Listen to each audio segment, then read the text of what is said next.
Ao responder o questionário do leitor ao acaso, João Azanello Carrascosa, autor do livro Caderno de um Ausente, selecionou o seguinte perfil de leitor: mulher, heterossexual, separada, entre 31 e 40 anos, servidora pública, tendo cinema como um dos seus lazeres prediletos.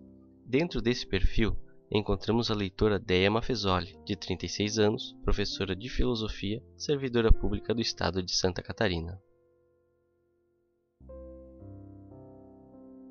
Não conhecia, mas fui pesquisar e buscar saber depois do livro quem era o pós-doutor agora, né? Eu gostei muito da linguagem dele, ele se aproxima muito dos livros que eu costumo ler. Ele tem uma linguagem poética e ao mesmo tempo tem umas pinceladas de filosofia ali dentro.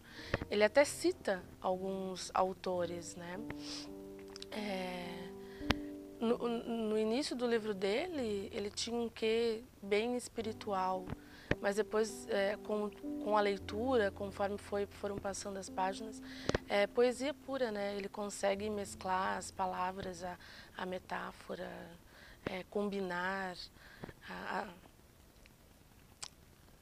as suas falas com o seu sentimento e transformar isso em texto. Quando eu li as primeiras páginas, eu já tinha entendido o livro todo, na minha cabeça, né? Porque como eu leio bastante, é como assistir um filme. Você está assistindo um filme e de repente você já sabe como vai ser o final. Vem da experiência que você tem naquilo. E quando eu comecei a ler o texto, eu já sabia que ele estava escrevendo para a filha dele. Só que na metade eu comecei a perceber que não era só para a filha dele, estava escrevendo para ele também. Era quase uma vivência, escrever a sua própria vivência, né? Mas para si, não só para a filha.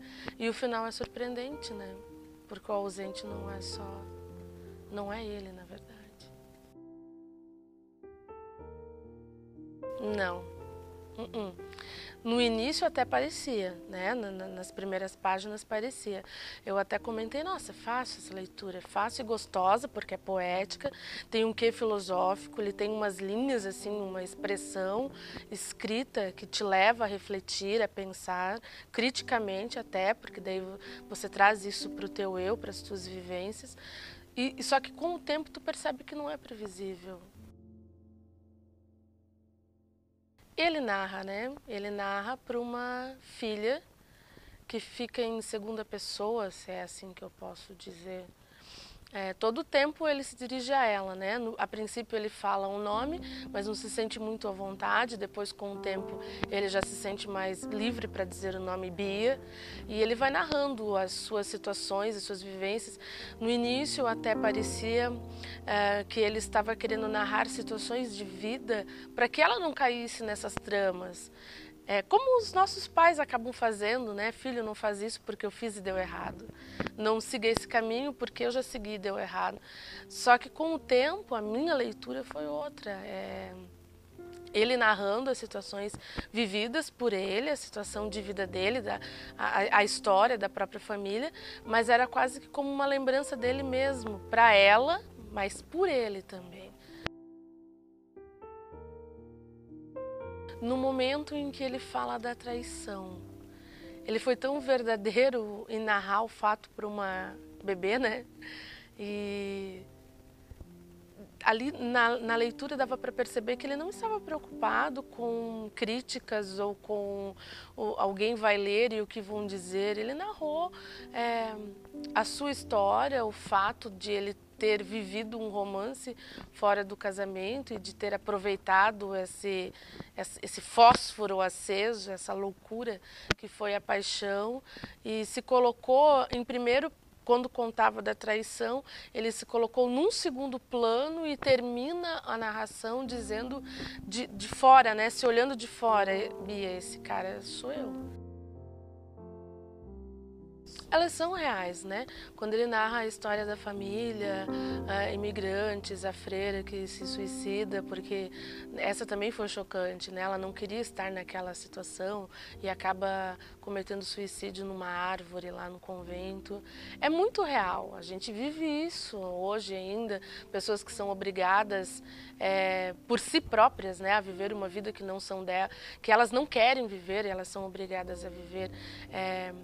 Até a própria mãe que leva a gravidez até o final, mesmo sabendo que ia ser de alto risco. A gente vê histórias o tempo todo de mulheres que sabem que podem perder tanto a criança quanto a vida e mesmo assim, por um amor muito maior, que é inexplicável, elas levam a gravidez até o final, né?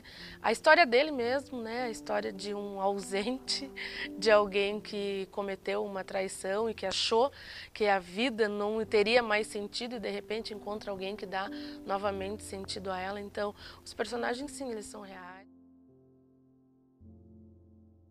Curiosidade de ler mais, de buscar mais. E eu fiquei bem contente em ver filosofia fora dos livros tradicionais que tem esse título, né? Saber que a literatura ela pode te instigar curiosidade e espanto. E eu fiquei espantada desde o princípio, né? Apesar de que o livro me pegou na metade dele e que o final foi surpreendente. Desde as primeiras linhas, quando ele começa a narrar a história e narrar, né, para a filha, ali já houve um encantamento. Que eu queria um pouquinho mais, porque eu li algumas vezes, então, porque esse tipo de livro que te instiga, você pode ler várias vezes. Você vai chegar na décima vez, na mesma frase, você vai ter uma leitura diferente. Você vai pegar um quê diferente, você vai interpretar de uma forma diferente. Não só pela tua vivência, ou pelo teu humor daquele dia, mas porque você pode estar interpretando de uma outra forma o que ele está dizendo, encaixando de uma outra forma na realidade que ele está tentando contar ou denunciar.